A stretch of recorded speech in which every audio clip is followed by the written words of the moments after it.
बुद्ध अपने शिष्यों को बहुत सारी बातें समझाने के लिए कभी कभी बहुत सारी कथाएं सुनाया करते थे। वह चाहते थे कि उनके जो शिष्य हैं उनको वह बात इस तरह समझ में आ जाए कि वह सारी जीवन ही उन बातों का स्मरण रख सके और अपने जीवन में उन सारी बातों को उतार सके। एक बार की बात है, एक नगर में दो मित्र रहा करते थे। एक का नाम था राम और दूसरे का नाम था श्याम। दोनों ही बहुत धनी व्यापारी थे। दोनों का ऐसा स्वभाव था कि वह अपने धन और वैभव का बहुत ही प्रदर्शन किया करते थे। दिखावा उनकी प्रवृत्ति हो गई थी। वह सभी के सामने यह दिखाने की कोशिश करते थे कि उनके पास बहुत धन है।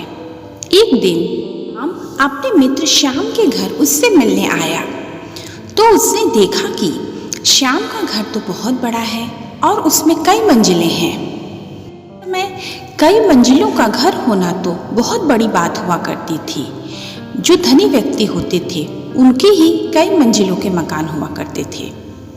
यह देख राम को थोड़ा अच्छा नहीं लगा और उसने यह भी ध्यान दिया कि नगर के सभी लोग श्याम के घर को बड़े ही आश्चर्य से देखते थे, क्योंकि उसका घर बड़े ही अच्छे ढंग से और बहुत ही आकर्षक तो कला में बना हुआ था कि देखने वाले उसे बड़े ही आश्चर्य से देखते थे।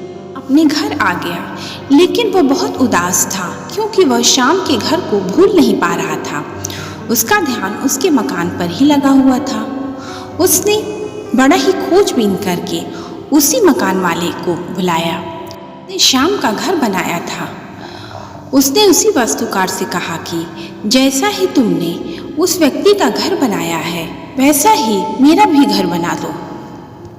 और उसने उस वास्तुकार से घर बनाने का कार्य शुरू करने को कहा और कुछ दिन बीत गए तो वह सोचा कि चलें देखा जाए कि वह कार्य कहाँ तक पहुँचा। जब वह उस स्थान पे पहुंचा तो उसने देखा कि वहाँ पे कई मजदूर गहरे गहरे गड्ढे खोद रहे थे और इतना गहरा गहरा गड्ढा देख करके राम को बहुत गुस्सा आया।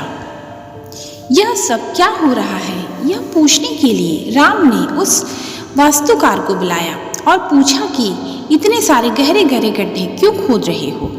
उसने बताया कि आपने जितनी मंजिलों का मकान बनाने के लिए कहा है उसके लिए तो गहरा गड्ढा ही खोदना पड़ेगा, क्योंकि मकान बनाने के लिए सबसे पहले मजबूत नींव की ज़रूरत होती है।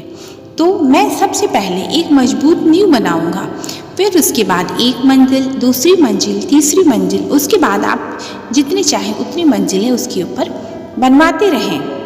पुकार की बात सुनकर के राम बहुत गुस्सा हुआ। उसने कहा कि मुझे तुम्हारी इन सारी बातों से कोई लेना देना नहीं है। तुम सीधे अंतिम मंजिल का निर्माण करो जिस तरह से तुमने श्याम का बनाया हुआ है। नींव के लिए बाकी मंजिलों की परवाह मत करो।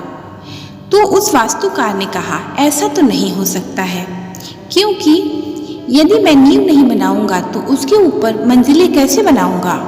वास्तुकार की बात सुन के राम बहुत गुस्सा हुआ और उसने उसको फटकार लगाते हुए कहा कि ठीक है, अगर तुम नहीं बना सकते हो तो मैं दूसरे किसी को बना के बनवा लूँगा। तब उस वास्तुकार ने कहा कि कोई भी मकान बिना नींव के नहीं बनता है और दुनिया में कोई भी ऐसा व्यक्ति नहीं है जो बिना नींव के मकान बना दे। आप किसी को भी बुला लें। इस शिष्य को समझाते हुए कहा कि जीवन में अगर आगे बढ़ना है, सफलता चाहिए तो सबसे पहले अपनी नींव मजबूत रखनी चाहिए। अगर नींव मजबूत होगी तो जीवन में आप कुछ भी कर सकते हैं और उसके ऊपर कई मंजिलें बना सकते हैं। यानी अपने जीवन में आप कितनी भी ऊंची से ऊंची सफलता के शिखर पे पहुंच सकते हैं।